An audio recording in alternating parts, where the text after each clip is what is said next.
Guys, कैसे हैं आप सब। आज मैं आपको बताने वाला हूँ, मैं आया हूँ राजगुंदा विलेज में। ये एक ट्रैकिंग साइट है और ये अगर आप बीड बिल्डिंग की टेक ऑफ साइड से आपको ब्रोड वाले रोड पे कम से कम 30 किलोमीटर चलना होगा, तब जाके आप यहाँ पे पहुँचेंगे।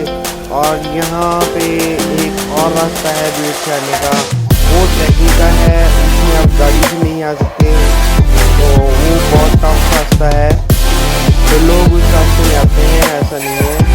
और ये लैक ऑफ दौलतदार में आता है, यहाँ से दौलतदार की सारी पहाड़ियाँ आपको दिखेंगी राजगुंदा से। तो गाइस, बहुत ही ब्यूटीफुल प्लेस है, कभी ट्राई करना यहाँ आने की।